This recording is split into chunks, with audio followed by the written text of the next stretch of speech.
hopeless, that we cannot turn to you to bring life to that hope again, and be able to restore the relationship that we have with you, not by way of getting saved again. We know we can only trust you as Savior, be born again once, but our relationship can be on rocky ground. Our relationship can be strained. And Lord, I pray that we open our eyes to the truth that sin and disobedience causes to that relationship, the damage that can happen. And Lord, I pray that we just always turn to you for restoration, that we turn to you for forgiveness, and be able to have that relationship restored again. All these things in Christ's name I pray. Amen. Y'all can be seated. One of the most dramatic examples of a man that found his own prayer closet has got to be Jonah. Has to be Jonah. I'm all for a quiet place alone, but Jonah wins the prize. He takes the cake in finding his prayer closet there in that belly of the whale. In chapter number 2, Jonah prays in the most unusual prayer closet in all of the Bible, the stomach of a whale. And so last week in chapter number 1, we went over how Jonah found himself in this situation. And so God had called him to preach to the Ninevites, preach and warn them of their sin, that they were headed towards destruction. The Ninevites were absolutely wicked people. They were the worst of the worst. I was there reading again this week and studying for this, and how people, whole villages, communities would just give up and commit suicide rather than be caught and captured by the Ninevites. They were so horrible that they would bury people alive just up to their neck and just leave them die. I mean, that was skin them alive. I mean, just absolutely horrid people. And so Jonah here is thinking, when he hears the calling of God saying, hey, watch out for the Ninevites, I'm going to wipe them out. That's what Jonah probably was expecting. But instead, Jonah says, hey, you, the Lord says to Jonah, hey, you, I'm going to send you in the midst of your adversary, in the midst of this wicked people, to give them warning to get right, or else my hand of judgment is going to be upon them. And so God called Jonah to Nineveh to preach and to warn them of their sin, and Jonah refused that calling, hopped aboard a ship going to Tarshish. And so God created a great storm, a trial, to come upon the ship. And again, these were all experienced seamen. They were there tossing stuff overboard and everything else, trying to figure out how to not have the ship go down. And the men were determined that it was ultimately it was Jonah's sin running from God that caused the storm. And so they tossed him overboard. And I believe, by way of thinking what this would have looked like, I don't think Jonah floated at all in that water. I think as soon as Jonah was thinking, okay, that's it, I'm over, I'm going to drown, he did not hit the water at all. I believe he went right into that whale's mouth and into that whale's belly that was specially prepared by the Lord himself. And so some scholars believe too, and when you study this out, you may hear another message on it, believe that Jonah actually died, that there was no way that Jonah could have lived in this conditions and all of that. And I would just have to bring you back to the verses where it said, the Lord prepared that fish.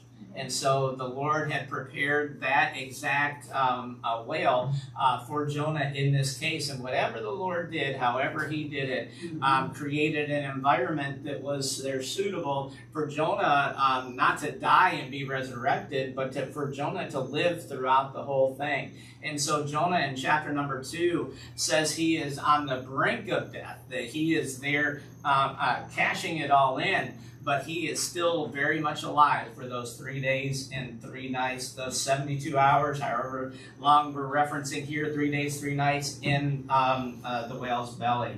And so I do believe that this is literal. We need to read this distinctly, that this happened in the exact manner that it did. And so as we get into chapter number 2, let's just have that reminder again. Jonah, no doubt mad at God, no doubt running from God, spiritually cold. He was uncaring about anything. It was all about himself. The only thing that Jonah cared about was himself, and he didn't even really care that much about himself at this time. And so Jonah now finds himself in the deep. He finds himself in this belly of a whale. And so he's completely enclosed. He is helpless. He is surrounded by uncertainty.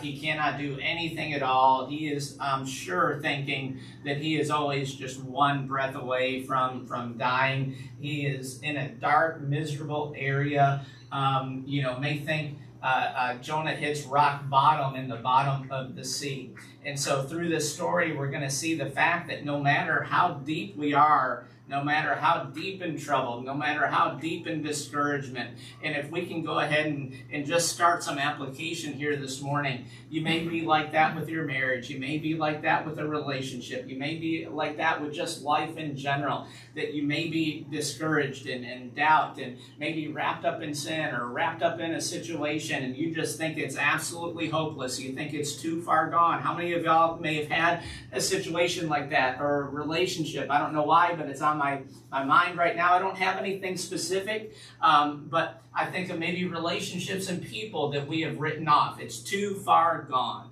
They're too far away. There's no way that God can save them. There's no way that God can change their life, and there's no way that God can do anything. And meanwhile, we're sitting up somewhat hypocritically saying, man, I'm so happy God changed me. Man, I'm so happy that God saved me, right? But meanwhile, I want you to know this, and this is what humbles me, is I know that there were people looking at me before I got saved, saying he's too far gone, saying there's no way that he could be saved. There's no way that God could change him. There's no way, whatever it is. And so I don't be thinking all high and mighty that, God got something good when he got you. It can't be further from the truth. And we'll see that in Jonah's prayer. We'll see that in just a moment, how Jonah realized how miserable he was, how awful he was to God.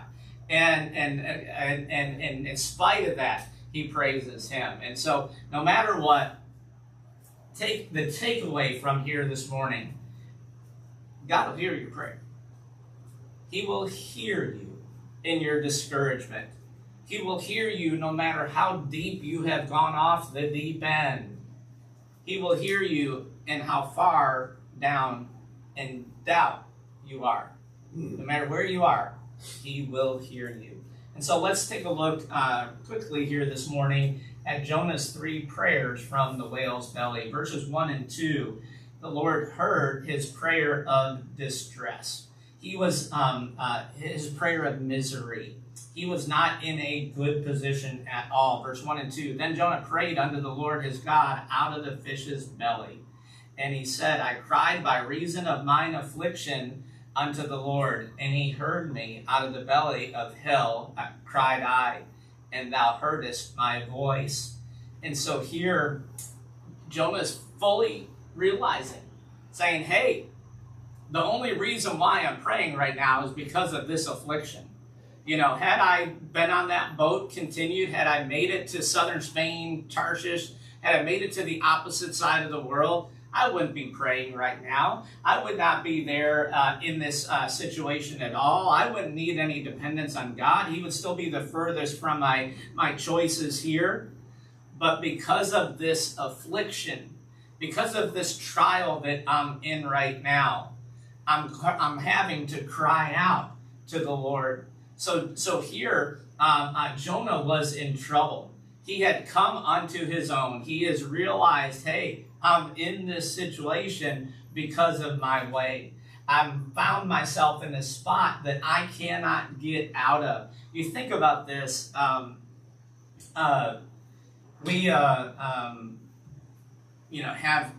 You have kids, right? And you wrap up that baby, and you wrap them all tight, and they're all just, they can't move their arms, they can't do anything, whatever. And I don't like that confinement anymore. That not being able to move. The other day, I took a CT scan over in Oahu, and they ask you all the time, are you claustrophobic? And I lie and I say, nope, no problem. I'm really claustrophobic. I do not like those small confined spaces at all. But I'm like, if I tell you yes, then, I have to get the scan. I just want it to be over with, and I've already done it before. It's no big deal. But if you've ever done a CT scan or anything like that, it's a really small hole, And as I eat more pizza and cookies, it's getting to be smaller. It's like, okay, you zoom in and you go in, and it's just this real confined area that they, take the pictures and they do the thing that they need to. And, back in Texas, there was, we had they call it pier and beam. I think what post and pier here, pier and beam, same exact type thing. And that was our first house in Texas, and we had a water leak underneath the house. And so our crawl space was there in the bedroom, and the water leak was way over by the kitchen on the other side of the house. And so I'm like, okay, I'll go ahead and go up underneath there. And it's Texas, and there's always the threat of snakes and everything else. But I'm a man. I'm going to go ahead and do it. I'm going to get up underneath there. And so I go in the crawl space, and everything is fine. And then I'm looking towards the kitchen, and I see that space start to get really narrow. And I'm thinking, okay, got my handy flashlight, and I'm good to go. And I'm going, and all of a sudden, the back of one of the joists, the bottom of the joist, rubbed up against my back, and I flipped out. I said, oh, that's too close. If I get stuck down here, it's going to be a problem. And I'm like, there's no way. And so I got back out, and I was like, that's it. I'm going to have to call a professional to get up underneath there, or I'm going to have to rip out the floor and go a different way. But I don't like the confined space at all.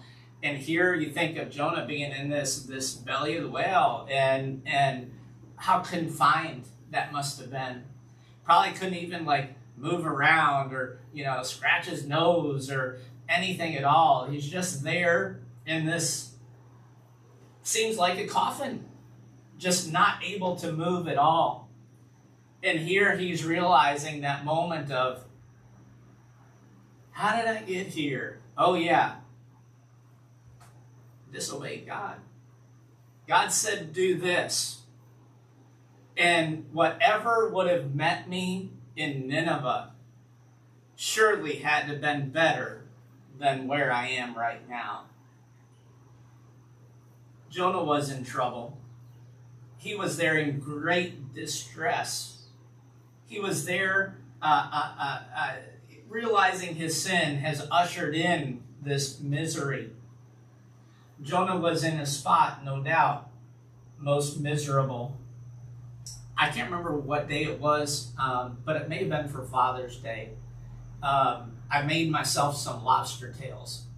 And nobody else eats them in the house. So I'm like, oh, that's great. There's 2 or 3 on sale, 2 or 3 for me. And so I got them, grilled them up and everything. And I ate all of that lobster tail. And I didn't want to stink up the house. So I threw the tails in the trash over there. And then absent-minded me, I forgot about them. And a couple of days later, that trash is still sitting out there. And I walked by and I was like, man, is there a dead rat over here or something? And I'm looking through the slats over there, and I'm looking, and I'm like, man, something's just horrible over here. And I look in the trash, there's nothing in the trash except for a little bag of something. And I'm like, really weird. I don't know where this is coming from. And then a day later, Jenna's walking by the trash, and she says, hey, this is where you threw the lobster tails out. And I remembered, it's like, oh, that's right. That stunk so bad. After 3 days, it was like dogs walking by, like, ew, what's in there? Can you imagine how the condition of that whale's been? I mean, that whale's eating lobster. That whale's eating other fish. Everything else there with Jonah. You think of how miserable that would have been in that environment, still being alive. But not only the misery of the surrounding, but the circumstances. It's a painful thing when you're an adult and you're adulting and you realize that you're in your situation because of your decisions. You know, we have all sorts of children walking around out there that are refusing to acknowledge that their problems in life are the result of their own decisions. You know, that's blaming somebody else and blaming this and blaming that and blaming the government and their parents and their grandparents and whatever happened to them. Part of adulting is accepting, you know what? All of those things may have happened, but I made that decision. Jonah's here realizing, you know what? I am in this situation because I disobeyed God. No matter what, you think about this, how frightening, not only the anger side of being called to Nineveh, but then there had to be that moment where Jonah's saying, wait a second, this is my enemy.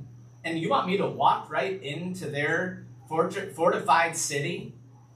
And they're going to kill me. There's no way that I'm going to be able to stand up there on a rock and preach to them.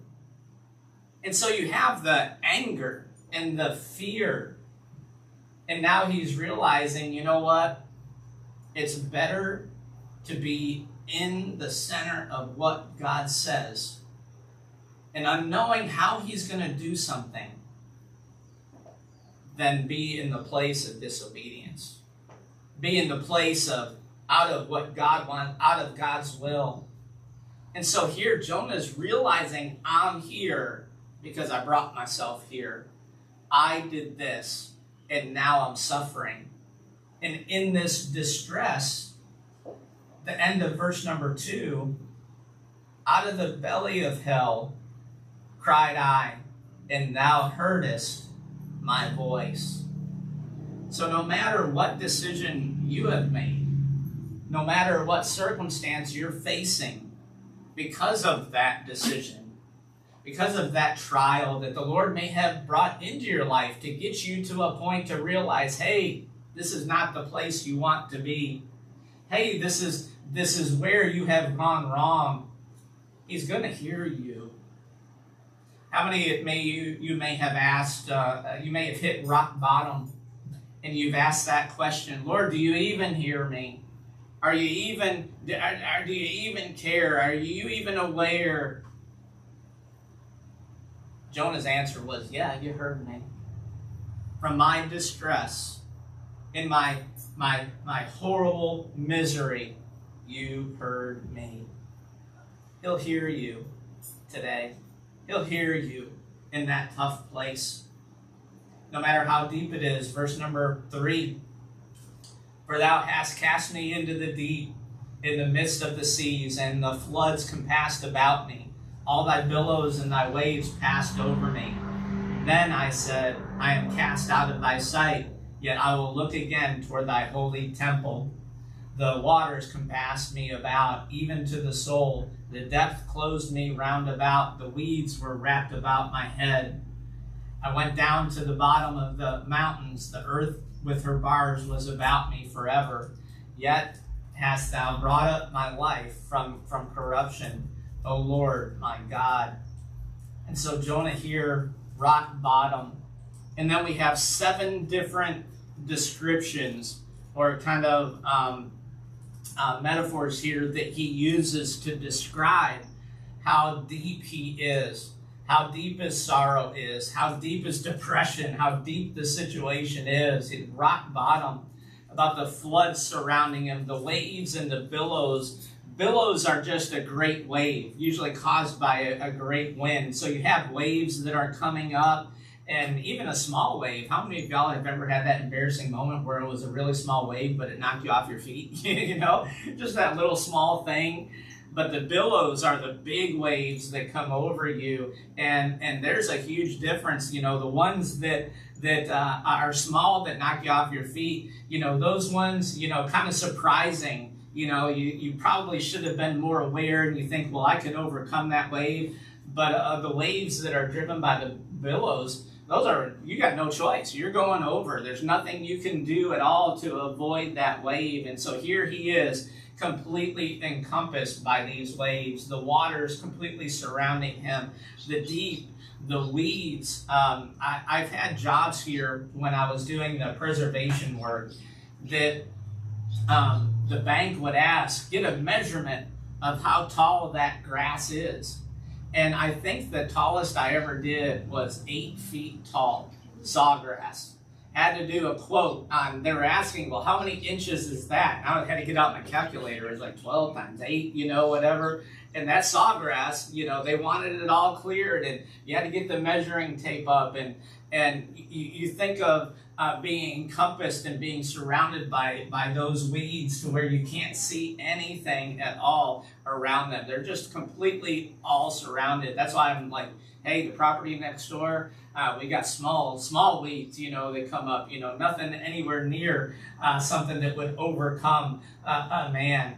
And so Jonah uses these 7 metaphors here describing how low he was, the depth of his situation.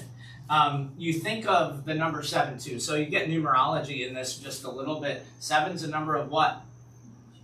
What? Is it completion? Completion, perfection. Yeah. So in this, you have Jonah completely realizing, not just a little bit, not just kind of like, well, I think. He's like, no, I have hit rock bottom. Who in here, you don't have to raise your hand, but have you ever come to the point where you hit rock bottom? Where you're just like, I can't get any lower. There's nothing else to happen. There's nothing else that could go wrong. This is the low of lows. And when you hit that low, that's actually a perfect time. Because now you see the answer being Christ. You can't fix it. Humanly speaking, there's nobody that can help you. It's the perfect time for God to show himself as God.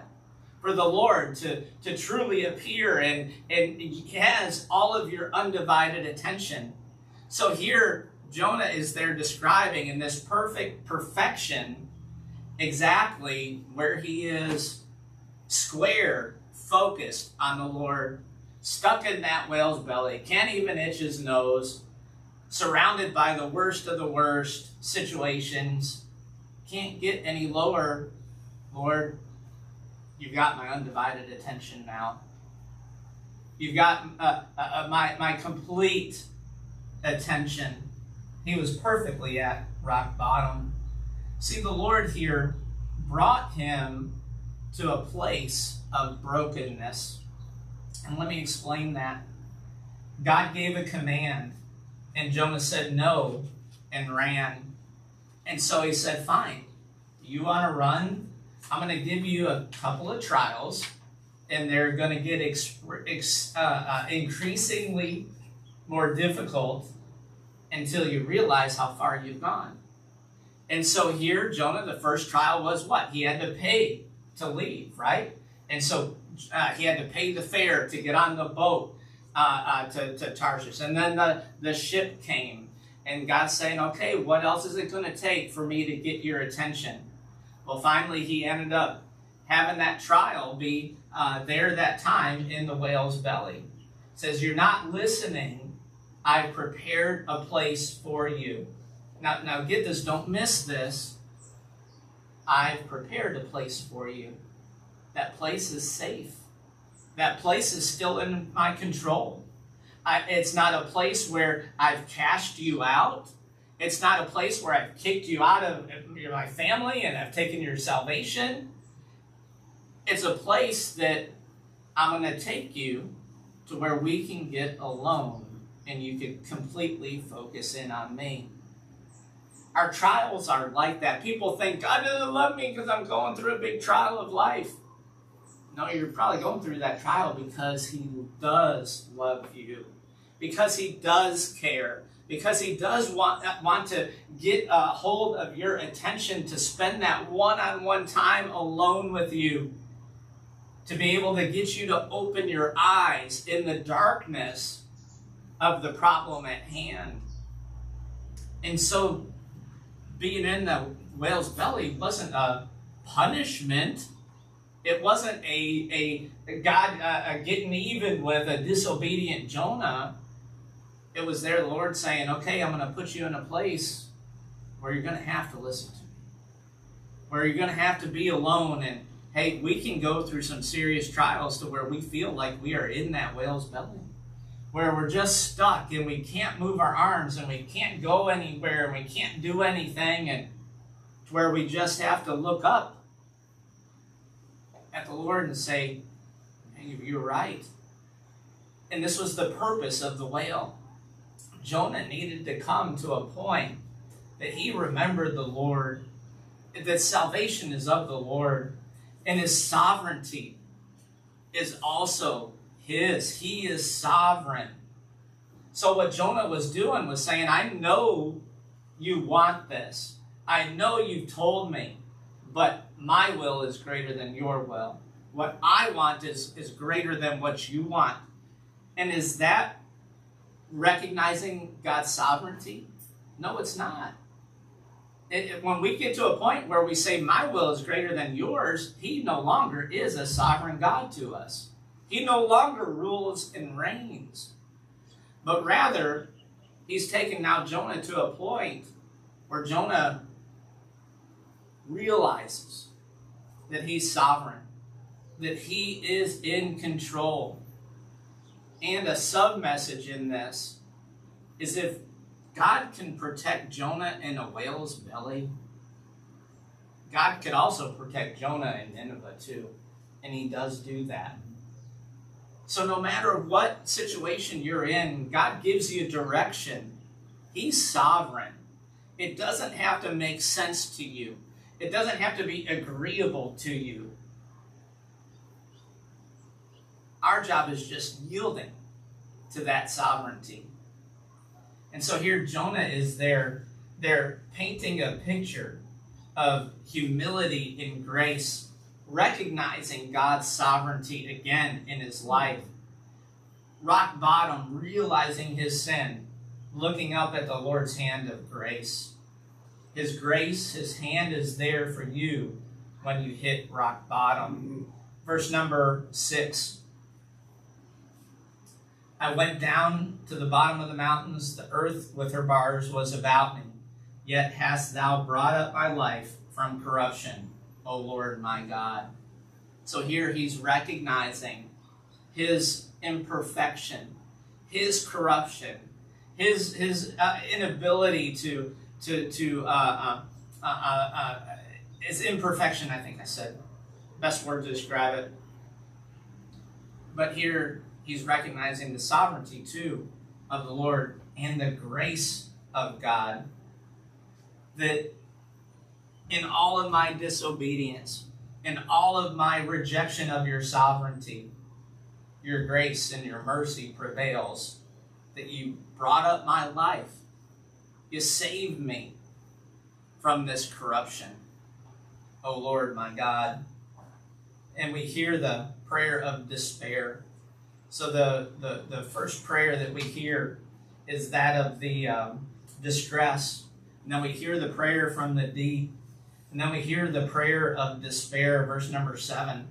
When my soul fainted within me, I remembered the Lord, and my prayer came in unto thee, unto thine holy temple, that they that observe lying vanities forsake their own mercy. But I will sacrifice unto thee with the voice of thanksgiving. I will pay that I have vowed. Salvation is of the Lord. And verse number 7 again.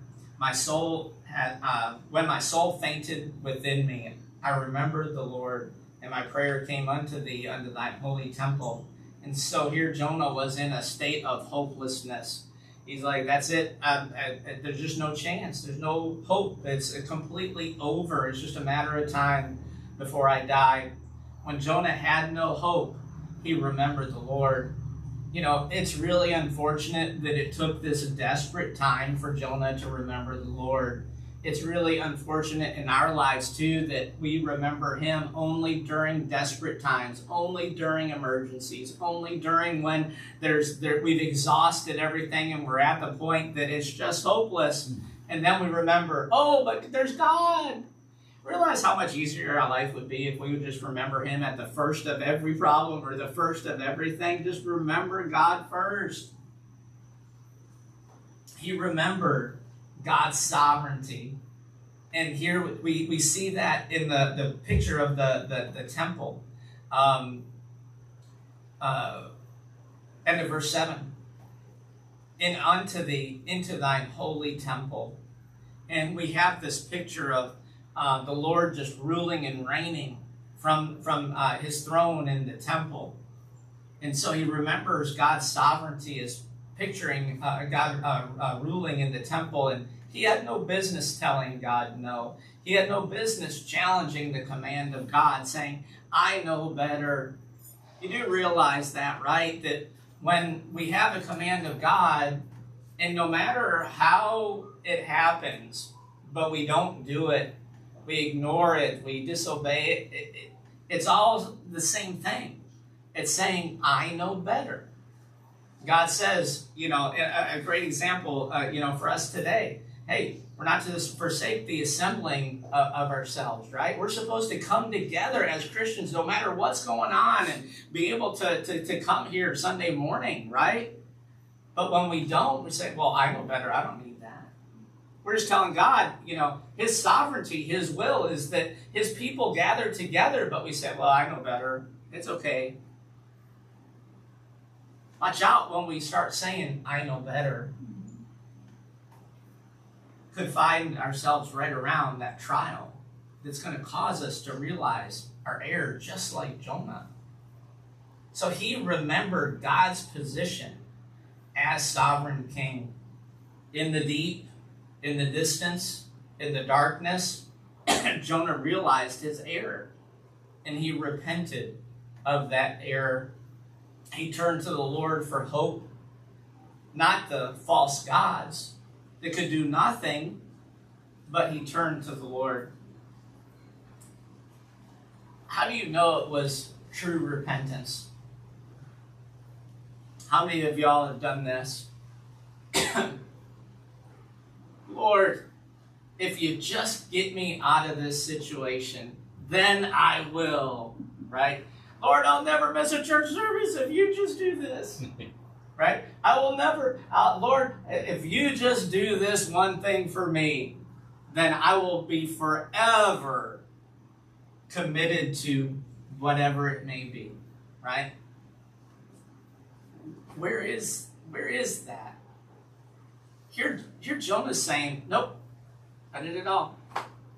What I did this.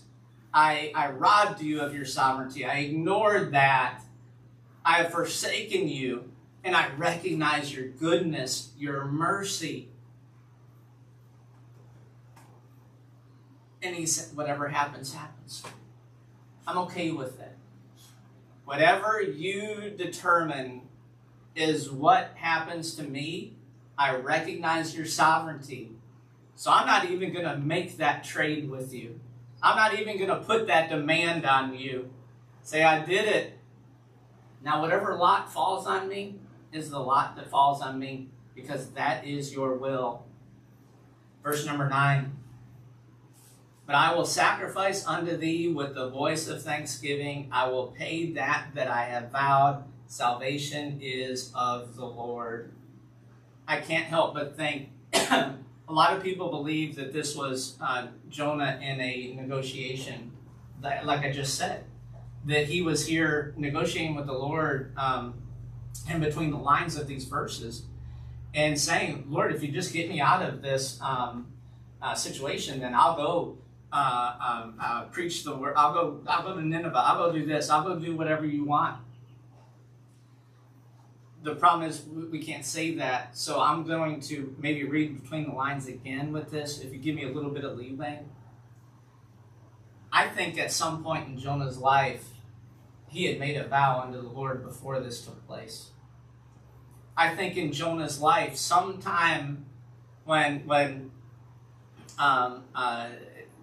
he received whatever calling in life that he had to be a preacher, to be a vessel of God's word, I think he had that moment like Paul, where he said, hey, wherever I'm going to go, do whatever, just show me, whatever thou will, I'll do it. I'll go anywhere. I'll do anything. And then maybe some time went by. And as time goes by, we forget our commitments to the Lord, don't we? When we say, hey, I'll do this, and hey, Lord, just get me out of this situation, and I will. We forget our vows that we make to him. And all of a sudden, the Lord's like, hey, you made a vow to me that I would do whatever I want. Well, payday's someday. I want you to go to Nineveh, and I want you to preach this message unto them. And now Jonah's recanting, saying, no, I'm not going to do that. Oh, really? But you made a vow, Jonah. You made a vow that whatever, you would do whatever for me. I believe that this time was part of Jonah being reminded of what he had committed to unto God. But I will sacrifice unto thee with the voice of thanksgiving. I will pay that I have vowed. Salvation is of the Lord. So here Jonah is in full submission again to the Savior. Full submission to God. Thankful, willing to sacrifice. And when he got to that point where his head was straight again with the Lord, to where he was acknowledging the sovereignty of God, to where he was there acknowledging that God is always in control, he's always right, and the least of our service that we can do, especially in our day and age for today, is just serve the Lord, do whatever he wants. That's the least that I can do for my Savior. And when he got to that point of what I believe true repentant heart, where he got straight again with God. Verse number 10, the trial is over. And the Lord spake unto the fish, and it vomited out Jonah upon the dry land. So think about that for just a moment. Whales don't usually come into shore like that. It's usually kind of bad for them. They get beached, totally against the nature of the whale. And you would think, if it were a human reasoning story, that wherever Jonah was, and maybe if that whale was courteous, the whale would have brought Jonah up to the top and spit him out, But that whale went all the way, not to kind of shallow ground. He got spit out on dry ground. Just a complete miracle of this entire story. And it just goes to show of how in control our sovereign God is. Jonah went through this trial of life. He hits absolute rock bottom, hopelessness. I can't save myself. I'm completely out of control. And he cries out to the one that's always in control. He cries out to the one that is all-knowing, that is all strength, that can do anything about everything. And he submits his will to his will. Jonah yields his desires and what he wants to the will of the Lord. In the midst of all of that, Jonah finally did the right thing. He cried out to the Lord in distress. He cried out to the Lord in the deep. He cried out to the Lord in his despair. And in every one of those prayers, the Lord heard him, saved him, brought him back to that dry ground. So when we get into these times of great affliction and great trial, don't sit there and think, oh, woe is me. Or we want to go out all the time. We get in a bind, a bad spot. We call our friend, we go to Facebook, look at all this bad stuff's happened to me. Maybe take a time out for just a moment. And hey, how did I get here? What situations, what decisions maybe did I make? Or why has the Lord brought me, prepared this place of trial for me? Maybe it's a revealing of something that I wasn't doing. Maybe it's revealing some sin in my life, and he's finally opened my eyes to what that sin is and that problem. Or maybe he's preparing me to do something great, to do something for him that maybe I wouldn't have done before, but it needed some more dependence on him and some deeper understanding of an attribute of him. Jonah got all of that in the whale's belly in that trial. He got corrected in his sin, but then he also understood a little bit more about the depth of God's character, the depth of his sovereignty. That, you know what, he can use that training ground of the trial of the whale's belly to reveal the problem in Jonah's life, but then also reveal a characteristic about him that will help build Jonah's faith to where he can overcome he can do whatever it is that God has set before him. There are some times in our life in which God sets something right in front of us that he wants us to do, and we just don't have the faith to be able to think that can be accomplished. Got to be careful, because he may use a trial of life to get you to realize that all things are possible through him. He may use some affliction in life to increase the dependence upon him. When Jonah was in that whale's belly, he was 100% not at the mercy of the whale. He never cried out to the whale. You ever notice that? He never was kicking and screaming trying to get out of that whale. He was crying out to the Lord. Sometimes he'll take you to a point of trial to where you don't focus in on the problem that's right there. You don't focus in on the whale that's encompassed you. You don't focus in on the waves. You don't focus in on the mountain. You don't focus in on the bars. You just focus in on him, because he's sovereign and he's the one that's actually in control. Not the whale, not the problem, not the weeds, and not the waves. So I don't know what you're going through today, and I don't know definitely what you're going to go through tomorrow. But every single one of us is going to face some trials ahead. Every one of us is going to face a little bit of suffering ahead. I don't know how deep those problems are going to be. I don't know if you're going to hit the point of distress that you think it's completely hopeless. But I do know that the Lord will hear you in the deep. I do know he will hear you in the distress. I know he will hear you. And if you recognize his sovereignty, he'll lead you, he'll guide you to that dry ground. Just a moment, a quick invitation here this morning. We'll just have a silent invitation, just quietly. Be able to pray. I don't know what situation of life you've got going on, but maybe you're in the deep. Maybe you're in that area. And I'm not talking about your whole life. There are times we hit rock bottom, we think our whole life is off. But maybe there's an area of your life that you just kind of given up on. Maybe a relationship, maybe something in the past or something that you have in the future, and you just think there's no way that God can in that one specific instance, that one specific situation. Got to be careful. There could be a trial in your future that God's going to try and prove to you that he can. That he will be there and hear you. That he will be there and strengthen you. That he will bring you to dry ground when you recognize that he's always in control. God is sovereign, just as he was from Jonah. He is for you. Just a quick moment of invitation. Maybe there's something you're wrestling with here. Deal with it. Need someone to pray with you? Just raise a hand. But I encourage you, prepare yourself for when that trial comes to call out to him, and he will respond. He will be there. He'll strengthen you and bring you to dry ground. Just a moment of invitation.